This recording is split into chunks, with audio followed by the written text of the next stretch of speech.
tardes, teniendo en cuenta que hoy es viernes y un poco dándoles el tiempo del fin de semana como para que miraran el texto que ya subimos, sobre todo el de Ives Winking, que habla respecto de la Escuela Invisible de Comunicación.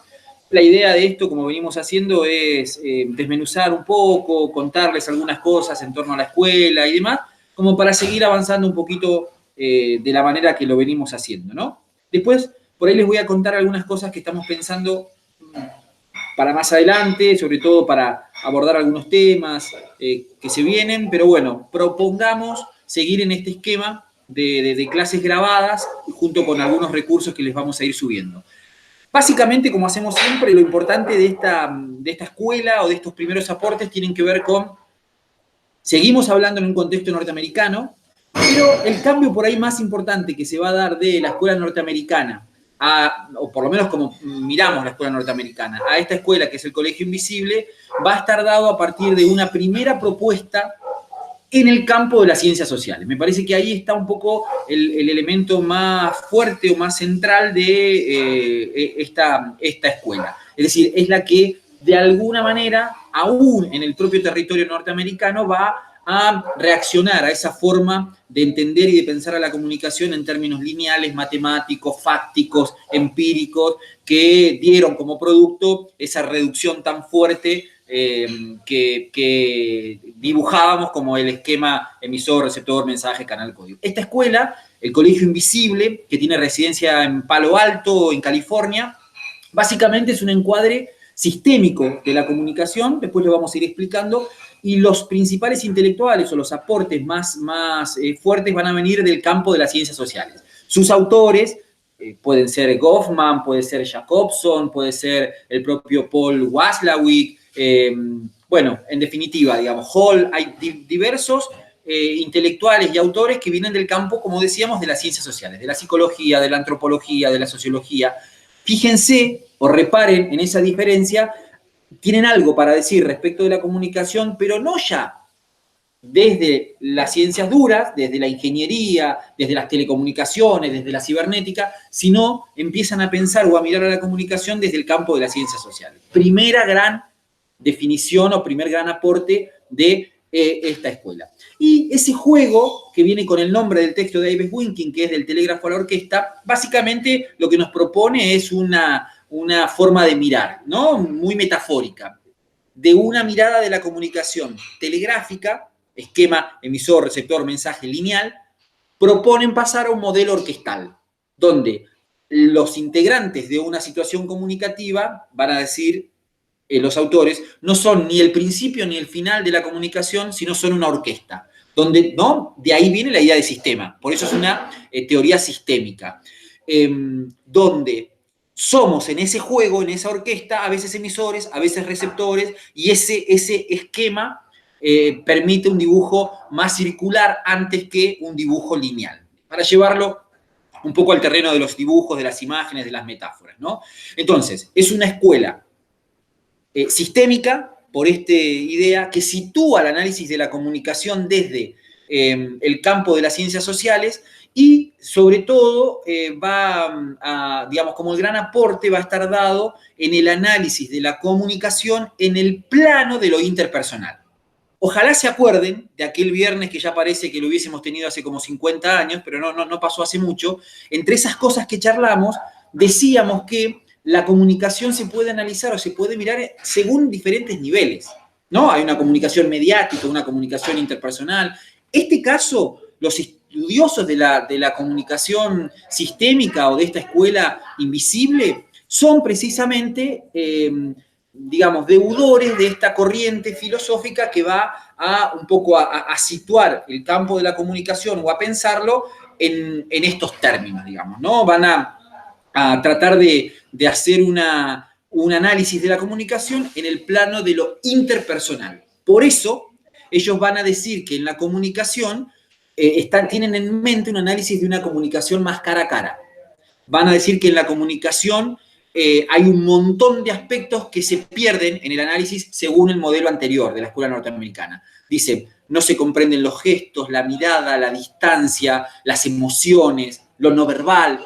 Todo eso forma parte también de las propuestas o de una situación comunicativa, ¿no? Por eso, pasándolo en limpio, otro de los grandes aportes de la escuela invisible o de esta teoría sistémica es en la comunicación no verbal. Por primera vez empieza a tomarse en cuenta la comunicación no verbal. Me parece que ahí hay algunas puntas también importantes para seguir analizando. A mí me llamó mucho la atención, me hizo acordar, ya que venía la referencia a ese viernes, cuando ustedes tomen el texto, el de Ives Winking, acá lo pongo en pantalla, la nueva comunicación, fíjense que empieza de manera muy casual, pero tiene una referencia muy fuerte a cómo nosotros charlábamos ese viernes. ¿Se acuerdan cuando hacíamos esa especie de torbellino de ideas respecto de qué era una situación comunicativa y empezaron a surgir cosas? Y después nos quedamos con esta idea de cómo vaciamos el concepto de comunicación, llegando al paroxismo, al extremo de pensar que una comunicación entre el teléfono y mi oreja, quién es el emisor, quién es el receptor, o esta comparación que se tiende a hacer tan reduccionista de cómo funciona la comunicación en los seres humanos y cómo funcionan los animales, ¿no? Es decir, perdemos de vista en ese esquema tan reduccionista porque lo podemos aplicar al análisis de cualquier situación comunicativa. En el primer párrafo del texto de Ives Winking dice: la palabra comunicación es un término irritante, un inverosímil trastero donde se encuentran trenes y autobuses, telégrafos y cadenas de televisión, pequeños grupos de encuentro, recipientes, esclusas y, naturalmente, ahí viene la referencia, una colonia de mapaches, puesto que los animales se comunican, como todo el mundo sabe, gracias a Lawrence, Tinbergen y von Bridge. Es decir, hace una alusión irónica a esta tradición de autores que intentaron asimilar o comparar a la comunicación humana con la comunicación entre los animales, ¿no? Primer párrafo lo van a encontrar ahí donde dice el telégrafo y la orquesta, pero me parecía como interesante o muy llamativo. Al igual que el texto o el apartado del texto de Matelar, que habla sobre la escuela invisible, el colegio invisible y demás, que lo tienen ahí identificado, también Ives Winking, que es un sociólogo belga, que está vivo, él también hace una referencia de alguna manera histórica. Fíjense que empieza a hablar de las acepciones de la comunicación, cómo fue considerada originalmente la comunicación en su acepción o en su sentido más de comunicación, de puesta en común, de comunión, y cómo esa percepción o ese sentido de la palabra comunicación fue variando a lo largo de los diferentes siglos, ¿no? Pasó a ser después de esa puesta en común un elemento de transmisión, probablemente con la aparición de la noticia como valor informativa, de los medios de transporte y demás, se empezó a pensar en la comunicación como algo que se traslada desde un lugar a otro, ¿no? Estoy siguiendo un poquito el texto como para guiarlo y acompañarlo, ¿no? Bueno, ahí hace una referencia también a esto de la universalización del modelo, emisor, receptor, mensaje, canal, código,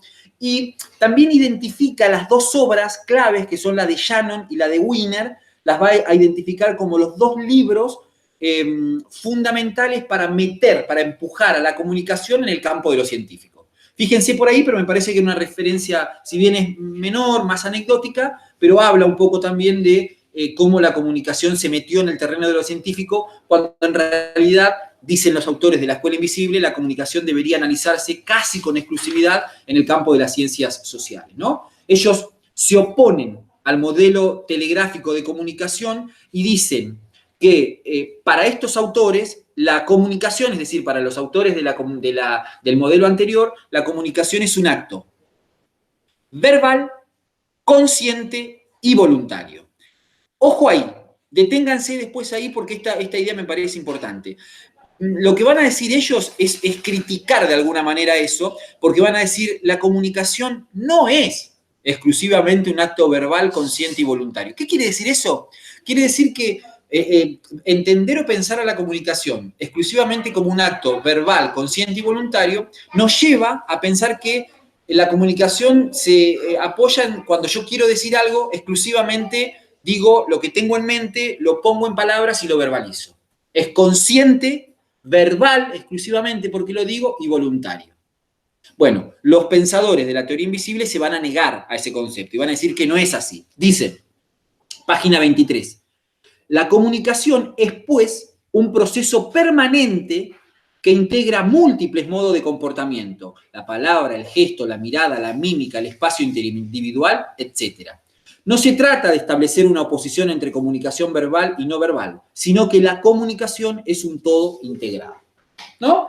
Me parece ahí que hay algunas cuestiones interesantes para, por lo menos como para poder tener en cuenta. No sé si hay por ahí algún, uy, se me movió la compu, perdón, algún cuestionamiento, no cuestionamiento, alguna aproximación importante, pero me parece que importante comprender esto. El escenario es la segunda mitad del siglo XX, de 1950 en adelante, sobre todo si tenemos en cuenta que la escuela norteamericana es anterior, ¿no? Que arranca con los primeros estudios, etcétera, etcétera, ya por 1910, ¿se acuerdan? Con la escuela de Chicago. Bueno, acá ya arrancamos en 1950 con el aporte de pensadores intelectuales teóricos de las ciencias sociales, antropólogos, lingüistas, sociólogos, etcétera, etcétera, etcétera.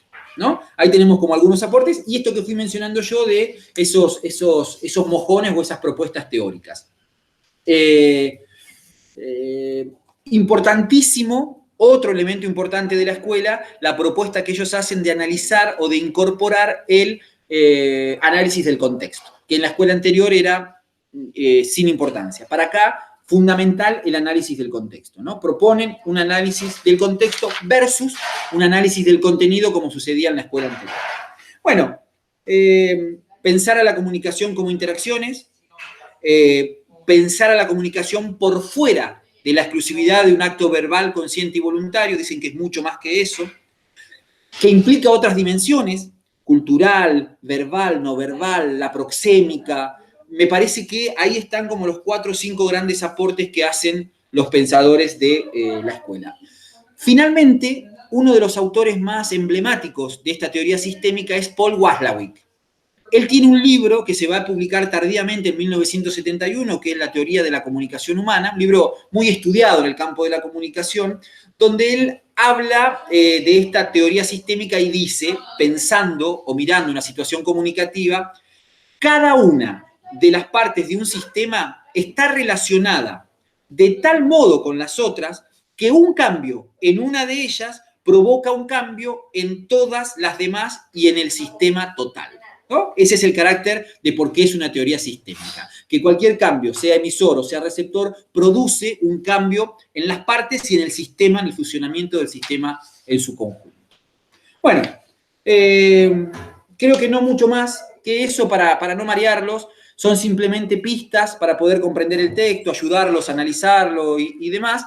Les voy a subir también 2 recursos audiovisuales, que son 2 videitos cortitos, que son muy amigables y no hablan puntualmente de esto, sino que nos ayudan a pensar en esto que hablamos de cómo funciona lo no verbal, cómo se involucran los sentimientos, las miradas, los silencios, en cualquier situación comunicativa. No se olviden que esta teoría va a focalizar en un plano de la comunicación que es las comunicaciones interpersonales, ¿no? Su aporte lo va a hacer en el campo de la comunicación interpersonal. Eso es un elemento muy importante. Bueno, subo algunas cositas más a la plataforma, les mando un saludo grande, nos seguimos acompañando por este medio y en cualquier momento volvemos a compartir. Es muy probable, se los dejo acá como propuesta, vamos a trabajarlo con Julieta la semana que viene, vamos a tratar de el próximo viernes proponer, estén atentos y atentas, alguna clase en vivo, ¿sí? Vamos a ver si podemos usar alguna de las plataformas, Jitsi, Meet, bueno, Zoom, vamos a ver cuál es la que mejor nos rinde y a ver si nos podemos encontrar en un vivo el viernes que viene a la tarde. Pero bueno, lo vamos charlando durante la semana, ¿no? Un saludo grande para todos.